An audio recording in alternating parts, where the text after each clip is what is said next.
Et voilà, vous devriez voir la présentation qui s'intitule Nouvelle loi sur les sociétés. J'espère que tout le monde voit la même chose que moi. Ça va simplifier les choses. Oui, merci Rémi pour le signe de tête. Et première chose que je veux vous dire, c'est que je ne vous donne pas un avis juridique. Je vous transfère de l'information à laquelle j'ai eu accès et telle que je l'ai comprise. Et que bien entendu, si j'émets des opinions, ce ne sont pas forcément les opinions de Réseau Femmes Colombie-Britannique. Et même si on n'était pas à la journée internationale des femmes aujourd'hui, je dirais quand même que le féminin est utilisé comme genre par défaut et inclut le masculin, bien entendu, vu que on part de la même logique dans le sens inverse. Alors, je ne veux pas ça du tout. Première question, pourquoi est-ce qu'on a droit à cette nouvelle loi? Alors, okay. Désolée pour les petits... les petites complications de ligne, ça c'est passage du Mac au PC, ça se fait pas forcément très bien. Alors, le pourquoi de cette nouvelle loi, il y avait un besoin de clarification parce qu'on mettait un petit peu dans le même panier les corporations et les associations à but non lucratif et qu'il y a eu des changements dans les dernières années qui font que ça ne se justifiait plus. Il y avait aussi une volonté d'établir des règles différentes pour les organismes qui reçoivent des fonds publics et les organismes qui sont financés uniquement par leurs membres. Alors, il y a des règles spécifiques aux organismes financés uniquement par leurs membres dans cette nouvelle loi sur les sociétés, mais je n'en parlerai pas parce que je ne pense pas qu'il y ait que ça s'applique à l'un ou l'autre des organismes qui sont à l'heure actuelle en ligne ou qui vont regarder ce webinaire. Et une des choses aussi, c'est le reflet de refléter la structure de personne morale d'une association. Par rapport au fait que l'organisme prend des décisions en tant que structure et non pas en tant que responsabilité individuelle.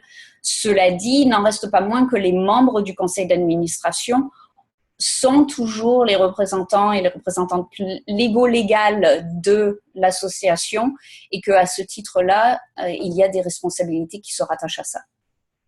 Donc ça n'a pas changé. Petite chronologie, la nouvelle loi a reçu l'approbation royale le 4 mai 2015, c'est-à-dire qu'elle est devenue officielle. Et sa date de mise en vigueur va être le 28 novembre de cette année, ce qui est un petit peu plus proche et un peu plus rapide que ce qui était auparavant anticipé. Il était anticipé que la proclamation se ferait en 2017, ce qui donnerait un petit peu plus de temps aux organismes pour mettre leurs affaires en ordre, j'allais dire. Il y a de toute manière une période de transition de 2 ans après la date de proclamation, donc entre novembre 2016 et novembre 2018, les organismes vont avoir 2 ans pour se mettre à jour. Mais on va voir un petit peu plus loin qu'il faut commencer éventuellement à travailler sur cette période de transition et sur la mise en conformité des statuts et règlements peut-être un petit peu plus vite que ça. Et le point majeur à retenir, c'est que ça veut dire qu'il faut envisager une révision des statuts et règlements de nos organismes. C'est une des raisons principales. Et je dis révision des statuts et règlements parce que les deux sont touchés par cette nouvelle loi sur les sociétés. Et on va voir pourquoi tout de suite. Au niveau des statuts, la nouvelle loi va demander maintenant que les statuts comprennent le nom de l'organisme et le mandat de l'organisme. Et c'est à l'heure actuelle, la plupart de nos organismes, dans les statuts, ont ce qui s'appelle des clauses inaltérables, c'est-à-dire des clauses qui ne pouvaient pas être modifiées. Et parmi ces clauses-là, il y a toutes les questions de dissolution de l'organisme, quelle procédure on peut utiliser pour dissoudre l'organisme, et également qu'est-ce qu'il advient des biens immobiliers ou des biens financiers qui restent une fois que l'organisme est dissous. Ces clauses inaltérables sont abolies, c'est-à-dire qu'elles deviennent illégales à partir du mois de fin novembre 2016. Et donc la question que chaque organisme devrait se poser, c'est de savoir si il y a certaines de ces clauses, auparavant inaltérables, que les organismes veulent garder dans leur règlement à ce moment-là. C'est-à-dire qu'ils seront obligés d'être transférés sous forme de règlement. Et il y a aussi une question de savoir si on veut que ces clauses restent inaltérables dans les règlements ou pas. Alors, si par exemple, un organisme voulait s'assurer que sa dissolution, que ce qui reste de sa dissolution, ce qui reste de ses biens, soit transféré uniquement à un autre organisme qui travaille dans le même domaine, et que vous voulez que cette clause ne soit pas changée, une des choses qu'il faudrait envisager, ce serait d'avoir un pourcentage de modification des règlements qui soit très haut, de manière à protéger cette clause. Alors, je m'explique. Quand il y a un changement qu'on veut faire dans les règlements à l'heure actuelle, il faut que ce soit présenté à un vote pendant une assemblée générale, que ce soit une assemblée générale annuelle ou extraordinaire. Et à l'heure actuelle, il faut qu'il y ait un 3/4 des votes exprimés qui soient en faveur de la motion pour que la motion soit votée. Si un organisme voulait garder une clause inaltérable et s'assure qu'elle ne soit pas modifiée, il serait recommandé, par exemple, d'avoir un seuil de vote supérieur à 3/4 des votes exprimés, de manière à s'assurer qu'il y ait quasi-unanimité, ou alors, si vous voulez, vous pouvez décider qu'il faut qu'il y ait des votes à l'unanimité, de manière à protéger cette clause inaltérable. On va revenir à la question du seuil de vote dans pas longtemps. Pour note, la province devrait mettre à disposition un guide de transition à partir du 29 août 2016 pour aider les organismes à compléter leur processus de transition, sachant que tous les organismes doivent envisager de passer à travers ce processus de transition au plus tôt en novembre de cette année et au plus tard novembre dans 2 ans. Une chose qui est vraiment importante, c'est que un organisme ne pourra faire de modifications à ses statuts et règlements une fois la période de transition commencée, qu'à condition d'avoir déjà complété sa procédure d'enregistrement dans le cadre de la transition. Donc, à partir de novembre 2016, tous les organismes vont devoir s'enregistrer en ligne. Et ça, c'est une nouveauté aussi, c'est que tous les rapports, toutes les mises à jour, etc. vont se faire en ligne. Et donc, à partir du 28 novembre 2016, tous les organismes vont devoir commencer à s'enregistrer. C'est votre choix de le faire en décembre 2016 ou d'attendre février. Rémi, j'ai vu ta main, je te reviens. Ou d'attendre février 2017 ou de le faire plus tard. Mais il faut commencer par là. Si après ça, dans une assemblée générale, vous faites des modifications, vous avez le droit de le faire pendant la période de transition. Mais si vous décidez que vous allez attendre votre AGA 2017 pour faire des modifications et que vous n'êtes pas enregistré pour la période de transition avant, vos modifications vont vraisemblablement être refusées. Rémi, est-ce que tu avais une question à laquelle j'ai déjà répondu ou... Oui, en fait, juste pour reconfirmer ce que tu viens de dire, nous, par exemple, si je prends juste l'exemple du Conseil jeunesse, notre AGA pour l'année 2015-2016, l'AGA va avoir lieu en juin 2016. Ça veut dire qu'il ne faut pas qu'on prévoie de changer nos statuts et règlements à notre AGA de juin 2016 parce que la proclamation et la mise en vigueur de la loi ne passe qu'en novembre 2016. Mais les changements, on les fera en juin 2017. C'est la manière dont je le comprends, vous pouvez faire les deux. Si vous voulez faire des changements en juin 2016, vous pouvez, et ça a ses avantages et ses inconvénients, vous pouvez les faire en juin 2016. L'inconvénient, c'est qu'il faut vous y atteler rapidement.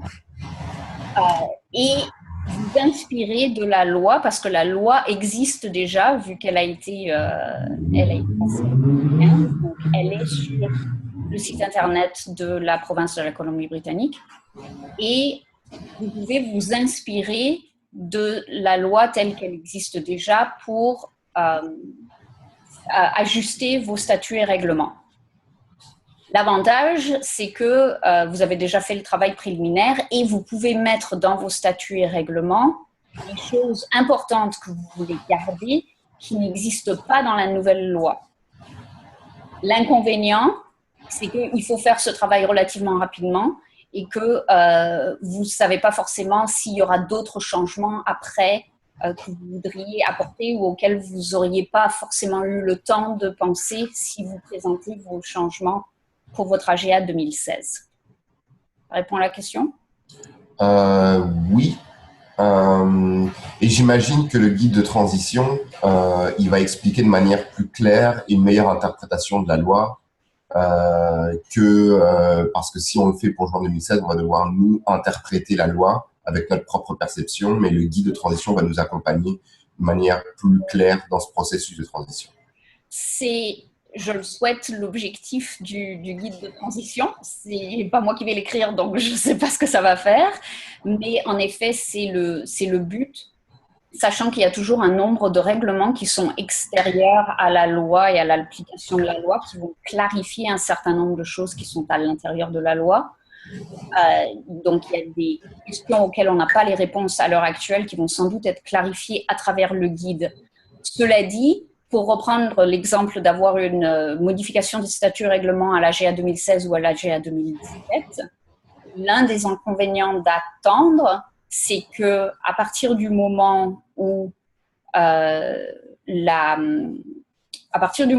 loi est promulguée fin novembre et que les organismes commencent à s'enregistrer pendant la période de transition, il y a un certain nombre de choses qui pourraient ne pas nous convenir dans la loi et qu'on n'aurait pas forcément eu le temps de changer parce que ce sont des nouveautés et que nos statuts et règlements actuels ne prennent pas en considération ces nouveautés.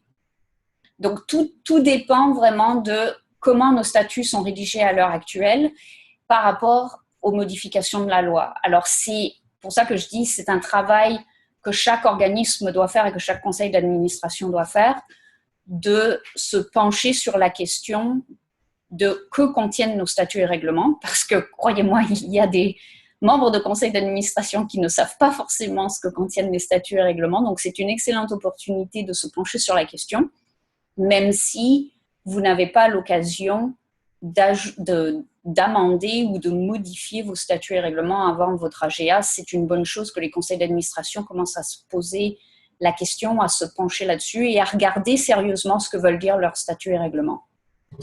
Est-ce que tu penses que quand on va s'enregistrer en novembre 2016, le système va mettre des petits drapeaux sur le fait que, parce qu'on va s'enregistrer en proposant les statuts règlements qu'on a en date du novembre 2016. Oui. Imaginons qu'on ne les ait pas changés.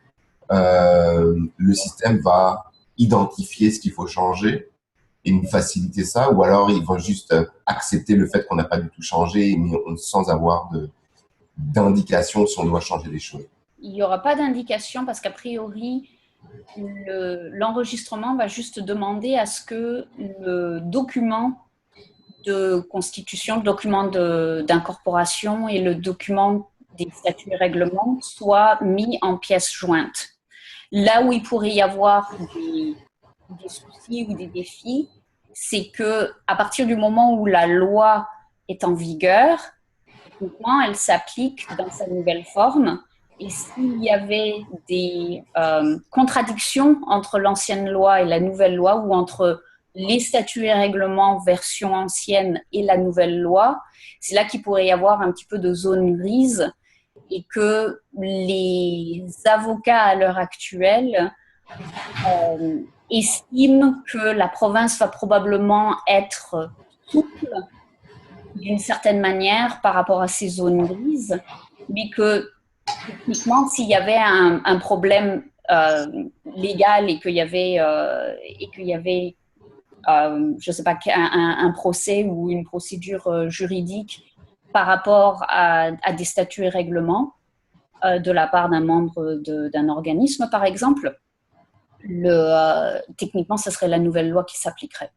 Donc la période de transition reste quand même une période de transition, tout le monde comprend ça de cette manière-là, mais de savoir jusqu'à quel point ça peut avoir un impact d'un point de vue juridique, c'est encore un point d'interrogation. Alors, passons maintenant aux changements qui vont se trouver dans les règlements. Il y a bien entendu beaucoup plus de changements dans les règlements que dans les statuts, parce que les statuts, c'est à peu près une page et les règlements peuvent en faire 20 à 25. Quelques points notables. Le renforcement de l'obligation de conserver les documents d'incorporation et les documents officiels à une adresse physique. Et là, on s'entend que ça veut dire qu'il y a un endroit physique auquel les membres ou toute personne qui doit avoir accès aux documents officiels de l'organisme peut se rendre et avoir accès aux documents. Alors, les documents peuvent être quand même conservés de manière électronique. Ça ne veut pas forcément dire qu'on est obligé de repasser ou de rester sur le mode papier. Mais il faut qu'il y ait un lieu physique et qu'il soit identifié. De la même manière, il faut aussi qu'il y ait un lieu physique où les membres de conseil d'administration puissent être disponibles au cas où il y aurait à faire parvenir des convocations d'urgence ou des choses comme ça. Et il faut absolument que les organismes sachent où sont leurs documents d'incorporation et leurs statuts et règlements et conservent les documents officiels, comme par exemple les consentements écrits. Ça, c'est une nouveauté de chaque membre de conseil d'administration qui accepte d'agir comme administratrice. Alors, il ne suffit plus d'avoir quelqu'un qui est élu en assemblée générale. Si la personne n'est pas présente, il sera recommandé que ce soit un consentement par écrit. Même si la personne est présente et accepte d'être mise en nomination et accepte son mandat, il est recommandé maintenant que ce consentement-là se fasse par écrit. Ça revient un petit peu au contrat d'administrateurs ou d'administratrices que certains organismes ont déjà en place. Et c'est une recommandation plus solide qui se trouve à l'heure actuelle dans la nouvelle version de la loi. Les documents officiels comprendront aussi toute lettre de démission d'une administratrice à conserver à l'adresse physique de l'organisme. Et toute déclaration de conflit d'intérêts. Il y a un renforcement dans cette nouvelle loi de clarification autour de la notion de conflit d'intérêts, de ce qui peut constituer un conflit d'intérêts et de la déclaration de conflit d'intérêts. Donc là aussi, il y a une certaine flexibilité en matière d'interprétation au niveau du conflit d'intérêts, mais une des choses à retenir, c'est que s'il y a un semblant de conflit d'intérêts, mais que les circonstances font qu'on est obligé d'accepter qu'une membre se trouve en conflit d'intérêts, il faut que ce soit très clair, qu'il y ait une déclaration et que la personne qui est en situation de conflit d'intérêts se retire de toute discussion et vote par rapport à des discussions dans lesquelles elle se trouve en conflit d'intérêts. Donc ça, c'est un grand renforcement au niveau de cette nouvelle loi. Les membres de conseil d'administration, si elles ont un passé avec une faillite personnelle, une fraude ou un crimes de gestion commis dans les 5 dernières années, elles ne pourront pas être éligibles et ne pourront pas être votées comme membres de CA. De la même manière, si un de ces événements intervient pendant le mandat d'une administratrice, cette administratrice devra démissionner. Ça soulève la question de savoir si les organismes vont demander aux personnes qui se portent candidates d'amener un extrait de casier judiciaire à l'organisme pour prouver que leur passé est blanc comme neige. Ça, c'est une question que les organismes doivent se poser individuellement. La nouvelle loi accepte expressément que les mineurs de 16 ou 17 ans siègent sur des conseils d'administration à condition que ce soit dans les statuts et règlements. Donc, je suppose, par exemple, que dans le cas du conseil jeunesse, c'est inscrit dans les statuts et règlements. Si ça ne l'était pas et que, par habitude, on avait pris la décision que c'était le modus vivendi de l'organisme, il faudrait que ce soit expressément écrit noir sur blanc. Les administratrices dites ex officio sont permises, c'est-à-dire une personne qui a un poste qui justifie sa présence ou un rôle ou des connaissances qui justifient sa présence sans pour autant qu'elle ait à être mise en élection. Une telle personne peut être admise comme administratrice. Et il y a une nouvelle procédure dans la nouvelle loi qui permet de retirer une administratrice autre que par résolution spéciale. Jusqu'à maintenant, si on voulait retirer une administratrice, il fallait que ça passe par un vote en assemblée générale. Et dans la nouvelle loi, il y a une procédure de vote au niveau du conseil d'administration qui permet de procéder à ce retrait. Au niveau du vote et des pouvoirs des membres, il y a aussi quelques changements à noter. J'en ai parlé brièvement tout à l'heure. Le seuil des motions spéciales passe de 75% à 66% des votes exprimés. Donc, au lieu d'avoir besoin de 3/4 des votes, il y aura besoin maintenant uniquement de 2/3 des votes pour faire passer une motion ou pour faire passer une modification au règlement. Et là, j'ai souligné des votes exprimés parce que ça ne veut pas dire 75% ou 66% des membres, mais bien 75 ou 66% des personnes qui sont présentes au moment du vote et qui expriment un vote. Ça peut faire une différence dans les nombres. Là aussi, si un organisme veut que les motions aient un seuil supérieur aux 66% qui sera dans la nouvelle loi, il faut que ce soit dans les statuts, dans les règlements de l'organisme. Donc, si par exemple, vous voulez garder le 75%, si vous estimez que les motions spéciales devraient être votées aux 3/4 et non plus aux 2/3, il faudra que ce soit expressément indiqué dans les statuts et règlements que l'organisme met le seuil à 3/4 des votes pour les motions spéciales. Vous pouvez aller jusqu'à l'unanimité, c'est tout à fait permis, mais à partir du moment où, par défaut, vous voulez quelque chose de différent par rapport aux 2/3, et ça ne peut pas être moins, c'est forcément plus haut, il faut que ce soit inscrit dans les statuts et règlements. Donc, vous ne pouvez pas dire que vous voulez mettre les motions spéciales à 50% des votes. C'est contraire à la loi. La loi établit le minimum. Mais vous pouvez changer pour plus haut. Le pourcentage de membres réclamant une assemblée générale extraordinaire passe à 10%. Et la convocation de l'assemblée générale demandée par des membres devra se tenir dans les 21 jours. La convocation devra être envoyée dans les 21 jours. Et l'Assemblée générale extraordinaire devrait être tenue dans les 60 jours. Et 2 membres, ou alors 5% des votantes pourront proposer l'ajout d'un item à l'ordre du jour d'une Assemblée générale, ce qui était qui n'était pas le cas jusqu'à présent. Donc ça, c'est une nouveauté aussi.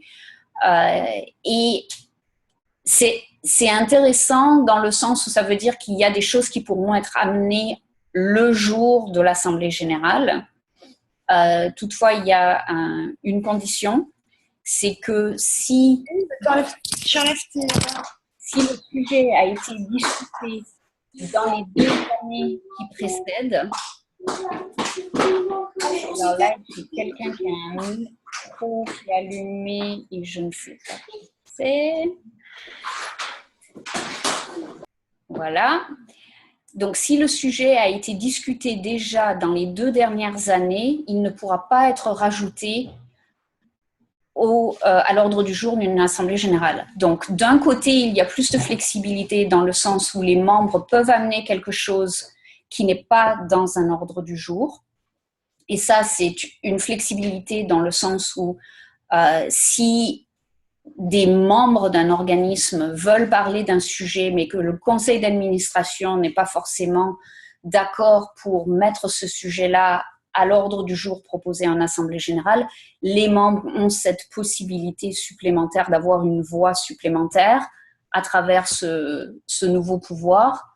Mais en même temps, la loi veut s'assurer que un petit groupe de membres qui serait qui aurait un sujet qu'ils veulent ramener tout le temps et qui est un sujet qui est considéré comme on en a parlé, on a décidé, le sujet est clos, mais que ces 2 membres ou petit pourcentage des votantes veut toujours le ramener.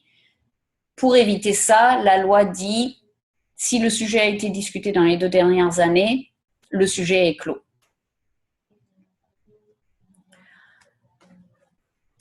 Alors, prochaine diapo. Un accès accru pour les membres. Donc, les membres ont davantage accès aux dossiers officiels, y compris les PV en huis clos ou la liste des membres. C'est quelque chose qui fait souci à un certain nombre d'organismes. Donc là aussi, si l'organisme ne souhaite pas que les PV en huis clos soient disponibles aux membres, il faut que ce soit expressément inclus dans les règlements, la nouvelle version des règlements de l'organisme. Sachant que s'il y avait une procédure en cours de justice, je veux dire, et que la justice estimait avoir droit de regard et avoir accès à un certain nombre de documents qui étaient considérés comme inaccessibles à travers les statuts et règlements, ça serait caduque parce que la Cour de justice pourrait avoir accès à l'ensemble des documents si c'est nécessaire pour la procédure juridique qui serait en cours. Donc, point à retenir pour vos membres de conseil d'administration, si vos conseils d'administration ont des moments à huis clos, des discussions à huis clos, et que vous voulez garder la confidentialité de ces discussions-là, ce sera à rajouter dans les statuts et règlements. Les membres auront une plus grande liberté de déposer plainte contre l'organisme sur ce qu'on appelle la base d'oppression ou de comportement préjudiciable. Pour l'anecdote, entre guillemets, quand la nouvelle loi était en période de développement, ça causait beaucoup de soucis à un certain nombre d'organismes parce que la formulation était que le grand public aurait une plus grande liberté de déposer plainte. Là, évidemment, les organismes de femmes, les organismes environnementaux se disaient, bon, on va se retrouver avec plainte et procès sur le dos. Donc, il y a eu une pression de la part des organismes à but non lucratif et la formulation finale a été réduite aux membres. Cependant, ça ne veut pas dire que tout et n'importe qui peut déposer plainte pour tout et n'importe quelle raison. Il faut qu'il y ait une raison valable, démontrable, qui peut prouver l'oppression ou le comportement préjudiciable de l'organisme envers la membre qui porte plainte. Un des grands points aussi qui change dans la nouvelle loi sur les sociétés, c'est au niveau des finances. Les états financiers devront inclure les salaires et rémunérations des employés et consultantes et éventuellement des administratrices qui pourraient être rémunérées pour un travail de consultante si ces montants dépassent un certain seuil qui sera défini par la loi. On parle à l'heure actuelle de 75 000 $, mais il se pourrait qu'au final ce soit plus ou ce soit moins. Ce que ça veut dire, c'est qu'un organisme tout organisme qui a une employée qui reçoit un salaire supérieur à 75 000 $ ou qui a plusieurs employés qui reçoivent un salaire supérieur à 75 000 $, il faudra que le salaire soit indiqué clairement dans les états financiers. Le salaire est relié au poste et non pas au nom de la personne. En revanche, en général, il n'y a qu'une seule direction générale. Donc, s'il y a marqué direction générale, salaire 85 000 $, bien évidemment, on est capable de faire deux et deux, de mettre 2 et 2 ensemble et de savoir de qui il s'agit. S'il y a plus de 10 personnes qui ont un salaire supérieur à 75 000 $, c'est uniquement la liste des 10 premiers salaires dépassant les 75 000 $ qui devront être listés. Là, j'ai mis employée consultante parce que c'est la même chose pour les consultantes.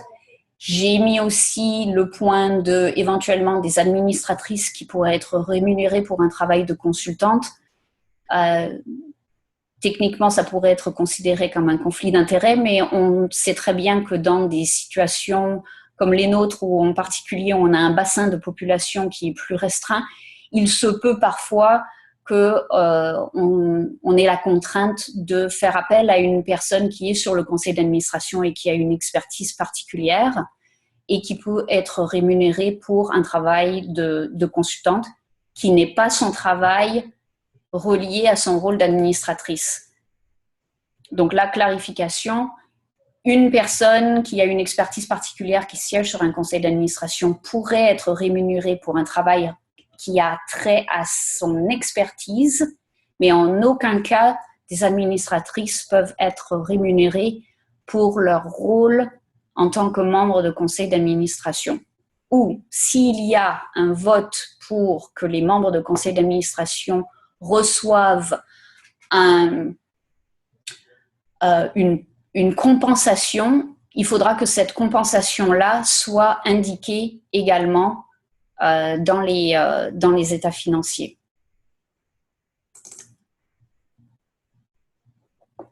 Alors, les prochaines étapes. Première chose, s'assurer d'avoir les documents d'incorporation et les règlements de l'organisme à jour, mais aussi de savoir où ils se trouvent dans vos bureaux. Donc, j'espère que c'est le cas pour tout le monde. Définir qui va s'occuper du processus de transition, parce que ça pourrait être la direction générale, ça pourrait être la présidence, ça pourrait être une autre personne que le conseil d'administration voudrait, à qui le conseil d'administration voudrait confier cette tâche. Identifier les modifications nécessaires, réviser les statuts pour ne contenir que le nom et les objectifs ou le mandat de l'organisme, et définir la pertinence des clauses inaltérables. Donc, pour revenir à ce qui était discuté au début, si vous voulez garder certaines de ces clauses inaltérables, il va falloir savoir où vous voulez les mettre et comment vous voulez les formuler. Au sujet des clauses inaltérables, il y a une question que plusieurs organismes se posent et à laquelle on n'a pas la réponse encore, c'est que BC Gaming demande à ce qu'il y ait la clause inaltérable de dissolution soit présente dans les statuts des organismes que BC Gaming finance. Donc, à l'heure actuelle, on présuppose que BC Gaming va se mettre à jour en fonction de cette nouvelle loi et ne plus exiger cette clause, la présence de cette clause inaltérable, mais on n'a pas de confirmation de ce point de vue-là. Donc, à savoir s'il faudra que ce soit gardé dans les règlements ou si BC Gaming va l'annuler, la question reste entière. Autre étape, décidément, beaucoup de charivari dans ma diapositive, réviser les règlements en rajoutant les clauses pertinentes, si nécessaire, qui existaient auparavant dans les statuts, et en enlevant des règlements tout ce qui est plus de l'ordre des politiques. Au fil du temps, on rajoute des choses dans les règlements d'une AGA à une autre en fonction des événements qui surgissent, et des fois, ce sont des choses qui sont plus de l'ordre des politiques que l'ordre vraiment des règlements. Donc, vous pouvez aussi faire une analyse critique, j'allais dire, de vos règlements de ce point de vue-là, et voir ce que vous pouvez simplifier ou ce qui peut être remis dans un autre contexte. S'assurer que l'organisme et son CA sont en conformité avec les nouvelles exigences. Donc, par exemple, si par malheur, vous découvrez qu'une de vos membres de CA a été condamnée pour faute criminelle de gestion il y a 3 ans, il serait de bon ton que cette personne démissionne du conseil d'administration. Ou alors, pour reprendre l'exemple du conseil jeunesse, s'il y avait sur le conseil d'administration une personne de moins de 18 ans, mais que ce n'est pas dans les statuts et règlements, il faudrait le mettre dans les statuts et règlements. Procéder au vote en AGA si nécessaire, et là on en revient à la question que posait Rémi, savoir à quel moment est-ce qu'on passe les nouveaux statuts en Assemblée générale, si ça va être 2016 ou 2017. Et procéder à l'enregistrement dans la transition. Donc, le point 9 et le point 8 ne vont pas forcément se dérouler dans le même ordre chronologique selon si vous arrivez à faire voter vos nouveaux règlements en AGA 2016 ou si vous attendez 2017. Sachant que là encore, si vous voulez procéder à l'enregistrement de la transition, vous devrez le faire avant. Une fois que la période de transition est commencée, vous devrez faire l'enregistrement avant de pouvoir faire toute modification à vos statuts et règlements. Je vous ai mis quelques ressources ici, sans tellement penser que vous ne pouviez pas faire un copier-coller de l'écran pour le mettre. Le plus important, si vous voulez à l'heure actuelle suivre ce qui se passe au niveau du gouvernement de la Colombie-Britannique, c'est d'aller sur l'avant-dernier lien qui est le www.leg.bc.ca, parce que là, vous allez trouver le contenu de la loi en entier, et le www.bcregistryservices.gov.bc.ca vous donne un petit peu la mise à jour de ce qui est en train de se passer au niveau de cette loi. Ce sont les deux points les plus essentiels, je dirais. Les autres sont, les 3 premiers liens sont des ressources. Alors, je vais prendre des questions s'il y en a. Si vous voulez me faire signe ou envoyer un chat pour que je puisse ouvrir votre micro. Parce que pour l'instant, je ne vois que Rémi. Donc, j'ai... Ah, je vois Suzanne et Sophie. Et les autres personnes, je ne vois pas de caméra.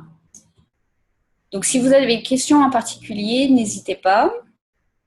Je vous donne quelques minutes si vous êtes, comme moi, des gens qui ne tapez pas rapidement. Alors, liste des membres disponibles seulement pour ceux que l'on désigne dans les statuts et règlements. La liste des... Okay, l'accès à l'information et de l'accès à l'information pour les membres. Donc, ce n'est pas accessible au grand public. Et toujours pareil, si vous voulez restreindre, vous pouvez restreindre dans les statuts et règlements tant que vous n'allez pas à l'encontre de la loi. Alors, allons-nous recevoir le PowerPoint par email? Ça, c'est une bonne question parce que je ne suis pas sur le côté technologique. C'est une question que je devrais poser à Maryse. Je sais que le lien va être disponible pour les gens qui voudraient accéder à la présentation à travers le web après aujourd'hui. Mais je ne sais pas s'il est prévu d'envoyer le PowerPoint. Maryse va être capable de répondre à la question. Est-ce qu'il y aurait d'autres questions que j'aurais ratées avant? Ok. Est-ce que... J'espère que c'est un petit peu plus clair. Alors, oups, c'est pas ça que je voulais faire. Mais bon, je suppose que ça va rester comme ça pour l'instant. Le point essentiel, c'est qu'il faut absolument que les membres du conseil d'administration se penchent sur les statuts et règlements de l'organisme. Ça, c'est impératif parce que ne serait-ce que du fait qu'on travaille dans la francophonie, il y a probablement un certain nombre de choses qu'on veut garder dans nos statuts et règlements qui ne sont pas dans les statuts et règlements de base tels que la loi va les modifier. Est-ce que la province aura des ressources pour aider les organismes avocats et aide juridiques? Non. La province va mettre à disposition un guide de transition à partir du 29 août 2016. Et si je me souviens bien, je pense que c'est un guide qui éventuellement va être payant. Je crois que c'est aux alentours de $40. Mais en revanche, la transition en tant que telle, l'enregistrement pendant la période de transition est sans frais parce que c'est une obligation légale. Donc, à partir du moment où, après le 28 novembre 2016, tout le monde va être obligé de se mettre à jour. Cette procédure-là est gratuite parce qu'elle est obligatoire, c'est la province qui l'exige. Si après ça, vous voulez apporter des modifications au règlement, ça va être comme c'était jusqu'à maintenant, il va falloir payer pour l'enregistrement. Par contre, ce sera tout en ligne. Donc, il n'y aura plus à envoyer de copies papier de ci, de ça, etc., etc. Donc, impératif, je dirais, pour les conseils d'administration de regarder les statuts et règlements. À vous de voir dans vos organismes si vous voulez le faire le plus tôt possible et soumettre une nouvelle version calquée sur la nouvelle loi des sociétés à votre AGA 2016, ou si vous préférez vous donner le temps parce que vous vous rendez compte qu'il y a plus de modifications que ce que vous anticipiez. Et dans ces cas-là, vous ferez une modification pendant votre AGA 2017. Mais la loi s'appliquera à partir de 2016. Et quand vous ferez votre enregistrement, l'enregistrement va demander à ce que vos statuts ne comprennent que le nom et la mission de l'organisme. Jacques veut savoir si nous pourrions avoir du support à l'interne pour réviser les statuts et règlements. Je pense que ce serait davantage une question pour la Fédération des francophones que pour moi ou pour Réseau Femmes, ou peut-être l'Association des juristes, je ne sais pas. Mais c'est sûr et certain que pour des personnes qui sont nouvelles sur des conseils d'administration ou qui sont nouvelles dans la structure de gestion, d'essayer de comprendre les statuts et règlements, ce n'est pas forcément facile. Donc, question éventuellement à poser à la fédération. Est-ce qu'il y aurait d'autres questions? Bienvenue. Alors, je ne veux pas prendre davantage de votre temps qu'il n'est nécessaire. Alors, nous avons passé notre période de demi-heure et de 15 minutes de questions. Alors, s'il n'y a pas d'autres questions, je vous remercie toutes et tous. Bonne journée de la femme à toutes les dames et à toutes les personnes autour de vous, messieurs. Et à très bientôt. Au revoir.